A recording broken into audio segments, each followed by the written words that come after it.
뉴스 신세계 오늘도 헬마우스 임경빈 작가와 함께합니다. 어서 오세요. 안녕하세요. 자, 산불 상황 아직도 심각하죠? 네, 산불이 좀 좀채 정리가 안 되고 있는 상황입니다. 지난 22일에 발화해가지고 경북 5개 시군을 지금 휩쓸고 있는데요. 엿새 만에 역대급의 피해를 낳으면서 오히려 동진을 하고 있는 동쪽으로 더 확산되는 그런 추세입니다.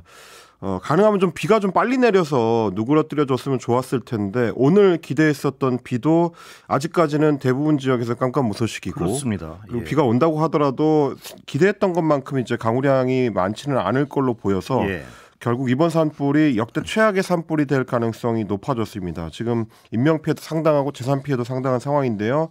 일단 27일 기준으로 오늘 기준으로 했을 때 진화 헬기가 79대가 지금 가용 중에 있고 인력이 4,635명, 장비 693대를 산불 현장에 배치해가지고 동시다발적으로 진화 작업을 하고 있다. 산림당국에서는 일단 그렇게 밝히고 있는데 워낙 지금 현장의 상황이 좋지 않습니다. 순간풍속이 초속 15m에 달하는 강풍이 계속해서 불고 있고요. 지금 또 낮 기온도 예년에 비해서 좀 따뜻한 편이다 보니까 낮 최고 기온이 21도에서 22도까지 올라오고 있어가지고요. 여러모로 지금 진화 작업을 좀 방해하고 있는 기상 여건이 계속되고 있다. 이렇게 보셔야 될 것 같습니다. 그리고 또 오늘 비 예보가 있긴 했는데 애초에 예상 강수량이 5mm 미만이었고요. 이것도 아직은 좀 내리지 않은 곳들이 많은 것 같습니다. 오늘만 하더라도 이제 경기도 서부 지역 이런 곳들은 조금이지만 비가 내렸었는데 서쪽에서 유입됐었던 강수대가 내륙으로 넘어오면서 좀 약해졌다. 그래서 비가 안 올 수도 있고 오더라도 굉장히 좀 작은 양이 돼서 진화에는 큰 도움이 안 될 것 같다라고 지금 당국에서는 보고 있습니다. 제가 강수량은 확인하지 못하고 들어왔는데요. 대구에서는 꽤 많은 좀 비가 좀 시원하게 잠깐이라도 내린 것 같습니다. 아까 언뜻 보니까. 그런데 이제 뭐 지금 이제 위험한 데서 지금 산불이 번지고 있는 지역들, 의성이나 안동이나 청송이나 영양, 영덕에서는 기대했던 만큼의 이제 빗방울은 없는 것 같습니다. 그 오전에 서울도 뭐 비가 오는 듯 마는 듯 하다 말아가지고 잠깐 오다 그쳤습니다.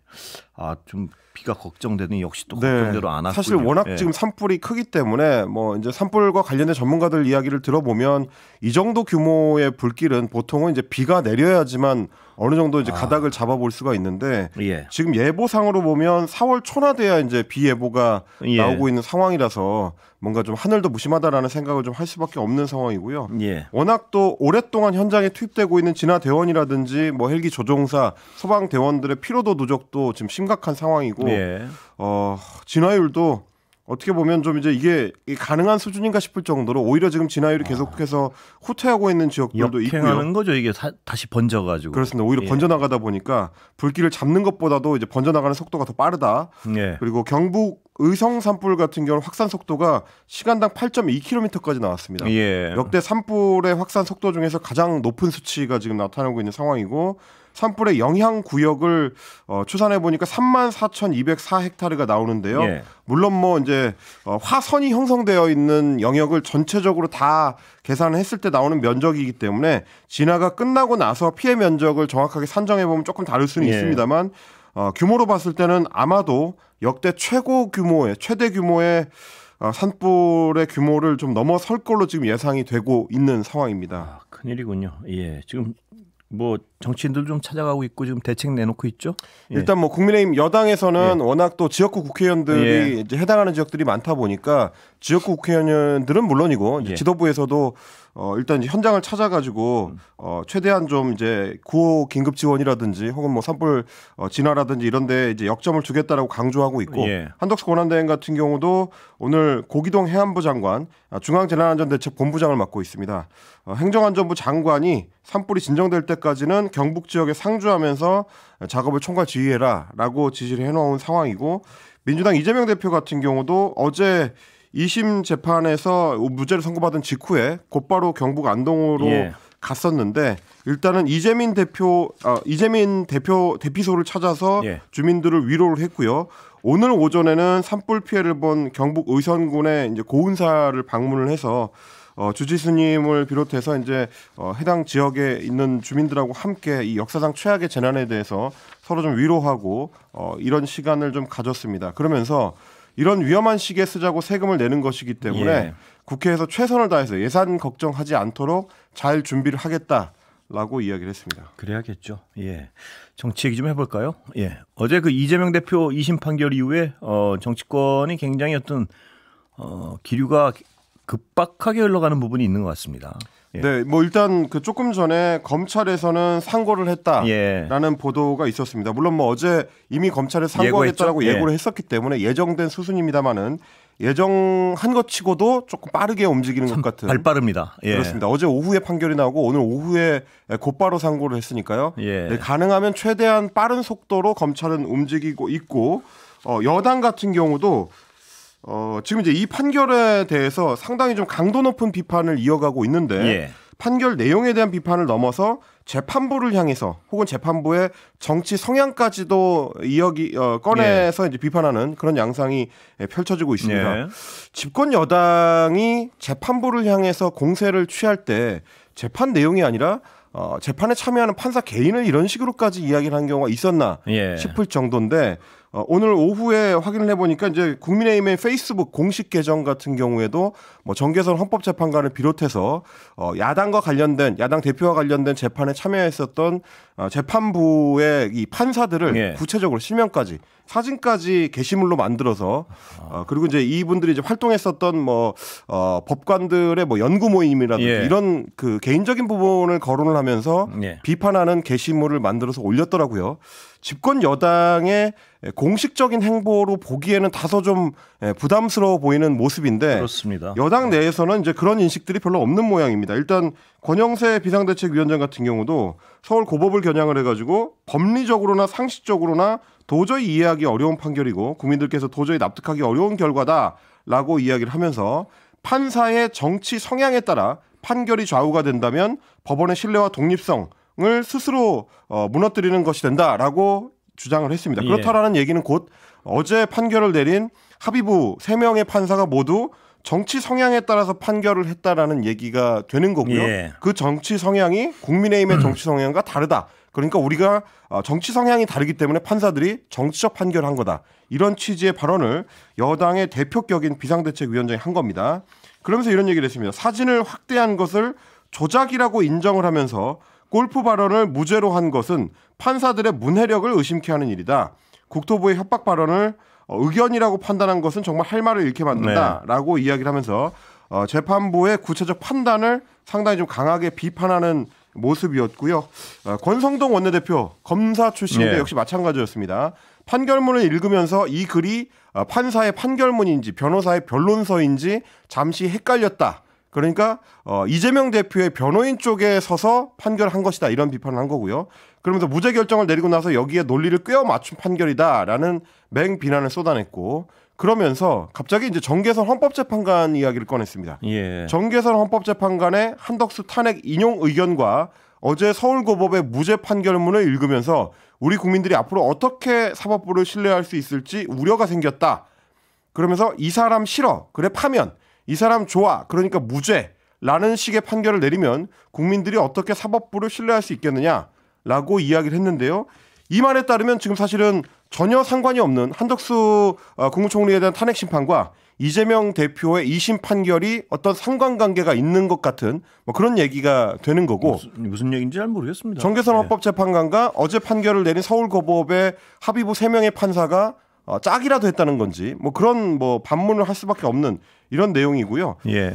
국민의힘의 공식 입장을 대변하는 신동욱 수석 대변인도 마찬가지입니다. 뭡니까? 사법 카르텔 의혹을 제기를 했습니다. 기자들이 이렇게 물어봤거든요. 판사 개인을 비판하는 거는 좀 문제가 있지 않느냐라고 물어봤더니 납득할 수 없는 판결을 한 분들이 공교롭게도 권 원내대표의 지적처럼 우리법 연구회나 국제인권법 연구에 소속됐던 분들이다라고 하면서 시중에서도 재판 왜곡 가능성에 대해서 많은 걱정을 하고 있다. 이렇게 이야기를 했습니다. 아까 임 작가 설명했지만요. 그 일단 검찰 부분은 검찰은 그 즉시 항고 안 할 때 그 상황이랑 비교를 안 할 수가 없군요. 그러니까 윤석열 피청구인에 대한 즉시 항고 말씀하시는 거죠? 그거는 법원 행정처장이 하는 게 좋다고 어떤 공개적으로 얘기까지 했는데 안 해가지고 그 내란 수개 혐의를 받고 있는 사람은 풀려나 있는 상황과 현직 대법관인 천대엽 법원 행정처장이 국회에 나와서 공식적으로 질의에 답변한 내용이었습니다. 예, 이거는 이제 대법원까지 가서 확인을 받아보는 게 좋겠다라는 취지의 권고를 했었는데 48시간 정도를 고민한 끝에 즉시 항고하지 않기로 대검에서 결정을 했었거든요. 이유도 뭐 명확치 않고요. 그런데 그리고 이제 이전의 사례도 보면 공수처에서 구속 기소를 해야 된다라는 취지로 사건을 넘겨줬을 때도 그때도 심지어 이제 고검장이나 검사장들까지 소집을 해가지고 고심에 고심을 한 끝에 그때는 한 36시간 정도라고 이제 볼 수 있을 것 같은데 한나절 반을 하루 반나절 정도를 깊은 고심을 한 끝에 겨우 구속 기소를 했었던 것과 비교하면 검찰의 움직임이 야당 대표에 대해서는 상당히 신속하고 굉장히 확신에 차 있다. 뭐 이렇게 봐야 될 것 같습니다. 이번엔 특히나 고등법원이 어떤 1심 판결을 완전히 뒤집어 놓은 사건인데요. 판결인데. 네. 그런 판결 이후에 고등법원의 내용이 무엇이 잘못되고 이런 설명도 없이 그냥 아주 정말 신속하게 거의 어제 고민할 시간도 없이 상고 계획을 밝히고요. 네. 이렇게 대비되는 거에서 국민한테 좀 설명을 해줬으면 좋겠어요. 이게 왜 이렇게 어떤 상반되는 행위를 보이는지. 근데 범죄의 질이 혐의 자체가 하늘과 땅 아닙니까 지금. 그런데 이렇게 또 대응은 또 반대고 이걸 어떻게 해석해야 될지 잘 모르겠습니다. 뭐 그렇습니다. 이제 굳이 정치적으로 따지더라도 현직 대통령에 대해서 뭐 어떤 결정을 할 때 굉장히 고심을 해야 된다면 마찬가지로 현직 제1야당 대표에 대한 결정을 할 때도 깊은 고심이 뭐 우리가 생각할 때는 있을 것 같은데 그럼에도 불구하고 검찰의 어떤 상반된 태도 이 부분을 이제 지적하시는 것 같고 사실 뭐 이제 그리고 혐의가 말입니다. 한쪽은 내란 수개혐이고 한쪽은 누구 아니 모르는 이런 거 아니에요. 공직선거법이죠.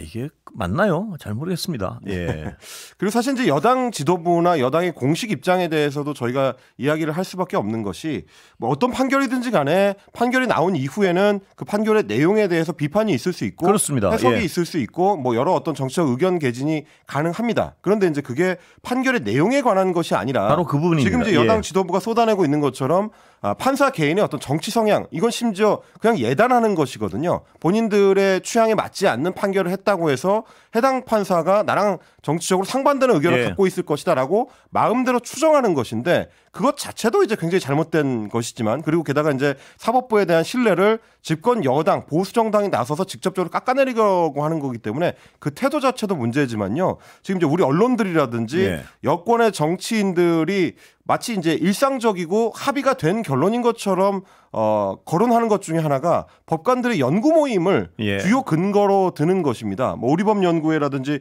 국제인권법 연구회라든지 아주 전통 있는 법관들의 연구 모임. 사실 그런데 이제 이런 연구 모임들을 법관들이 운영하는 이유는 그만큼 사법 질서에 있어서 공정성을 기할 수 있는 여러 방법들을 함께 논의해보자는 차원에서 공부 모임을 운영하고 그걸 또 법원 내에서도 인정을 해주는 것이거든요. 그런데 이제 공식적 연구 모임에 가입했었느냐 혹은 거기서 공부를 함께 했느냐 여부를 두고 이 사람은 좌파다.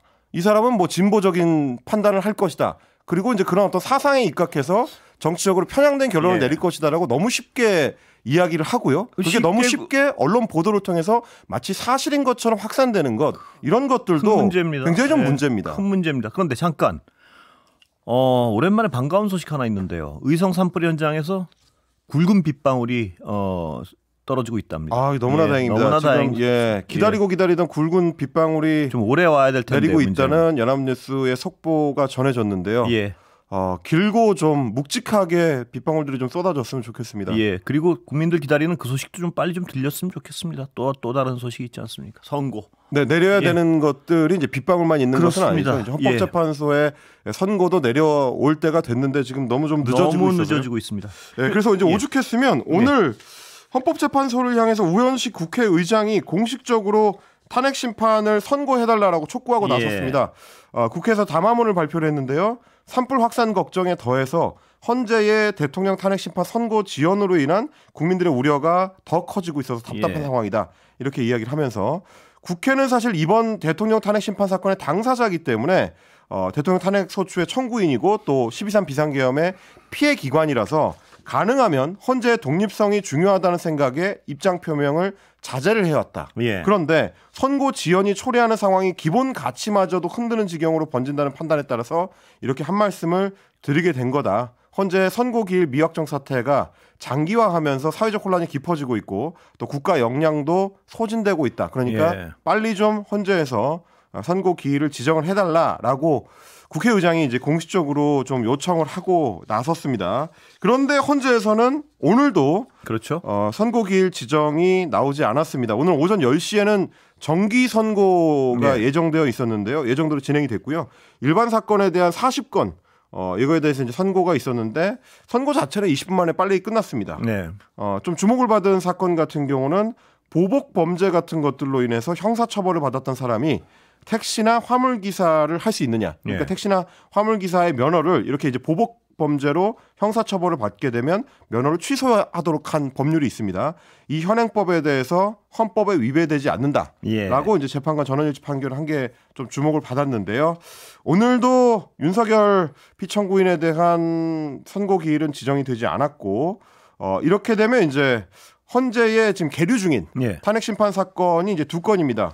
윤석열 피청구인에 대한 사건, 박성재 법무부 장관 탄핵에 대한 사건, 이 두 사건은 이제 선고만 남겨놓고 있고 조지호 경찰청장에 대한 탄핵 심판 사건 같은 경우는 준비 절차를 개시를 안 했기 때문에 그러면 이제 순서대로 따지자면 윤석열 피청구인에 대한 탄핵 심판이 좀 결과가 나와야 될 것 같은데 오늘 오후에도 재판관들이 평의를 진행을 했는데 결론을 내지는 못한 것 같습니다.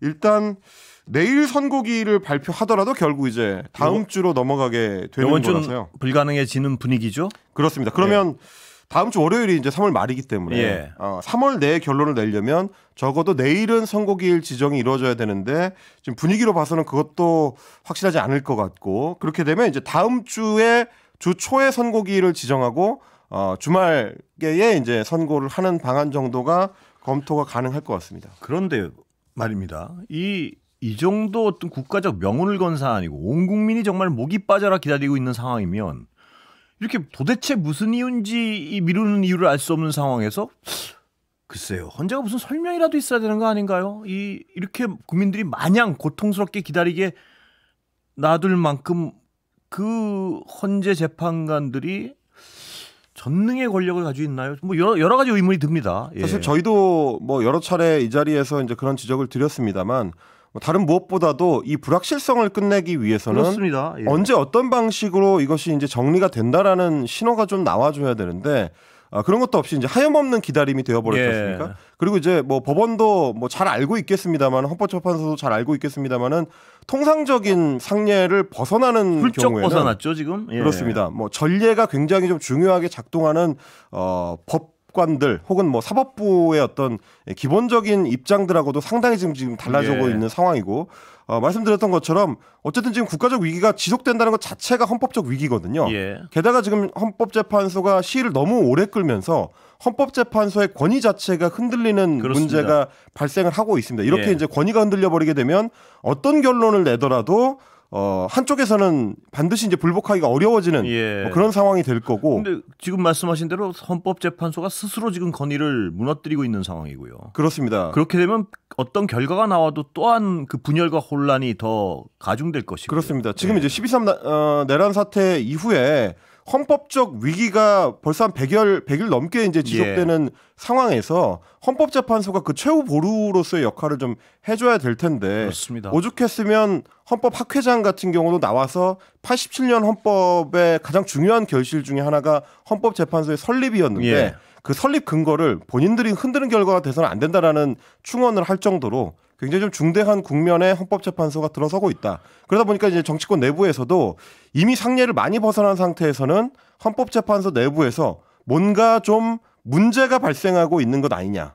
기대하지 않았던 방식으로 어떤 심각한 문제가 발생하고 있는 것 아니냐라는 이제 걱정들이 나오고 있고요. 거기에 맞춰서 이제 민주당을 비롯한 야권에서도 만약에 비상한 사태가 발생한다면 국회에서도 비상한 결단을 낼 수밖에 없다. 뭐 이런 얘기까지도 나오고 있습니다. 그리고 뭐 이 답답한 와중에 정말 다행스럽게 진주에 많은 비가 내리고 있고요. 지금 5885님께서 문자를 보내주셨는데요. 산천과 가까운 지역인 진주에 많은 비가 내리고 있다라고 하고요. 곧 이 비가 지리산 쪽으로 이동할 거라고 본다라는 말씀 보내주셨고 구미에서도 비 온답니다. 네, 구미에서도 비가 많이 오고 있다고 합니다.